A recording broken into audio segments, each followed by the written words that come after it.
This morning around 2 a.m., we would have received notification that there was an oil spill observed in the Bay Garden area. We have a pumping facility just north of the Bay Garden, and we were in the process of exporting crude oil to a tanker berth in Oistins Bay. At that point, we would have mobilized our rapid response team, and with, as we have said earlier, great assistance from the personnel from the Bay Gardens, the general public in the area.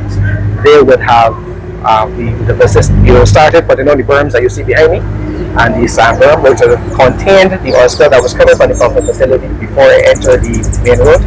And we would have also, with great assistance from the Bay Garden personnel as well, firmed up the marine outfall so that we have today no oil has entered the marine environment.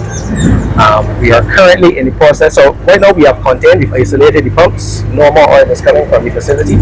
We shut that off, and we are now in the mitigation phase of the response. And we are currently recovering the oil that is on the ground and in the marine outfall. And after that oil is recovered, we will then move to the cleanup phase, in which case we will then start to wash down the drains and clean the parking lot. And we hope that later this evening all will be well and we return our facility to the public. This year and to reiterate what everyone says so far in terms of thanking Kemar and his team for putting that action plan in place in order to protect our natural environment, which is basically what you see around us, and the marine outfall, which was protected by them using a sandbar. I think this quick action would have averted any damage to the oil in terms of going into our marine space, and I want to say to them a heartfelt thanks.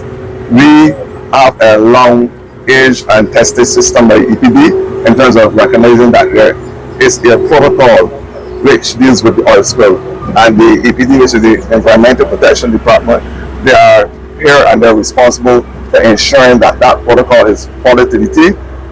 Again, ensure that there is no and absolutely no damage to our marine, both the marine environment and our natural environment as I speak. I want to say to you that the businesses, unfortunately, would be now closed until further notice.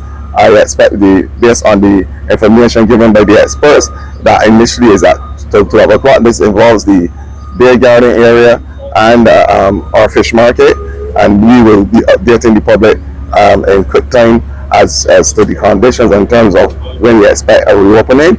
But initially we are saying till 12 o'clock, and then we will update the public based on how conditions and how fast we are able to exercise and execute this operation. About 20 minutes past 1 this morning, we had smelled the strong fuels, and when we looked over here, we saw the oil was running over.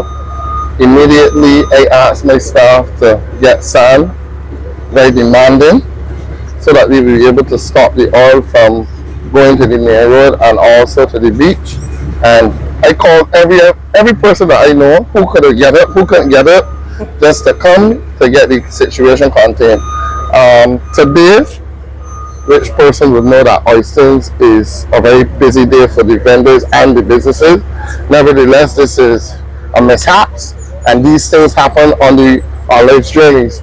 And we are hoping that we can get it rectified in a quick manner, that the second most dangerous place in Barbados, Oistins, will be active by tonight in the name of the Lord.